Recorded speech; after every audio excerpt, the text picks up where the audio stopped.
யார்? கர்த்தருடைய பயம் யாருக்கு வெளிப்பட்டது?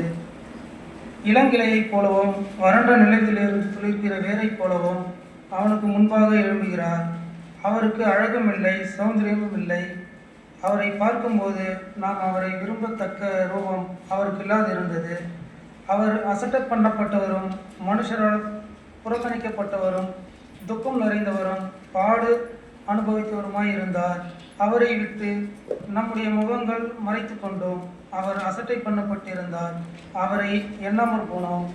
மெய்யாகவே அவர் தம்முடைய பாடுகளை ஏற்றுக்கொண்டு தம்முடைய துக்கங்களை சுமந்தார். நாமோ அவர் தேவனால் அடிபட்டு பாதிக்கப்பட்டு சிறுமைப்பட்டவர் என்று எண்ணினோம். தம்முடைய மீறுதல்களின் நிமித்தம் அவர் காயப்பட்டு தம்முடைய அக்கிரமங்களின் நிமித்தம் அவர் நொறுக்கப்பட்டார். நமக்கு சமாதானத்தை உண்டு பண்ணும் ஆக்கினை அவர் மேல் வந்தது. அவருடைய தழும்புகளால் குணமாகிறோம். நாம் எல்லோரும் ஆடுகளைப் போல வழி தப்பி திரிந்து அவனவன் தன் வழியிலே போனோம். கர்த்தரோ நம் எல்லாருடைய அக்கிரமத்தையும் அவர் மேல் விழப்பண்ணினார். அவர் நெருக்கப்பட்டும் ஒடுக்கப்பட்டும் இருந்தார், ஆனாலும் தம்முடைய வாயை அவர் திறக்கவில்லை.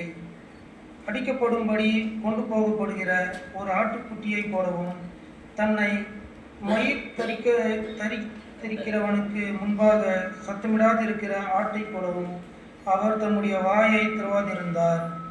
இடுக்கண்ணிலும் நியாய தீர்ப்பிலும் இருந்து அவர் எடுக்கப்பட்டார். அவருடைய வம்சத்தை யாரால் சொல்லி முடியும்?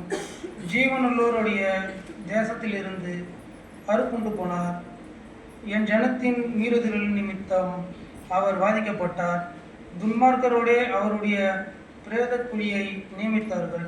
ஆனாலும் அவர் மரித்தபோது ஐஸ்வர்யனோடு இருந்தார். அவர் கொடுமை செய்யவில்லை, அவர் வாயில் வஞ்சனை இருந்ததும் இல்லை. கர்த்தரோ அவரை நொறுக்க சித்தமாகி அவரை பாடுகள் உட்படுத்தினார்.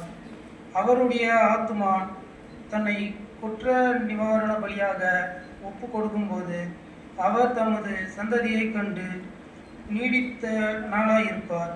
கர்த்தருக்கு சித்தமானது அவரை கையினால் வாய்க்கும். அவர் தமது ஆத்துமா வருத்தத்தின் பலனை கண்டு திருப்தியாவார். என் தாசனாகிய நீதிபரர் தம்மை பற்றும் அறிவினால் அநேகரை நீதிமான்களாக்குவார். அவர்களுடைய அக்கிரமங்களை தாமே சுமந்து கொள்வார். அவர் தம்முடைய ஆத்துமாவை மரணத்தில் ஊற்றி அக்கிரமக்காரரில் ஒருவராக எண்ணப்பட்டு அநேகருடைய பாவத்தை தாமே சுமந்து அக்கிரமக்காரருக்காக வேண்டிக் கொண்டது நிமித்தம் அநேகரை அவருக்கு பங்காக கொடுப்பேன். பலவான்களை அவர் தமக்கு கொள்ளையாக பங்கிட்டுக் கொள்வார்கள். பாடம் முடிந்தது. தேவனே உமக்கே மகிமை உண்டாவதாக. ஆமென்.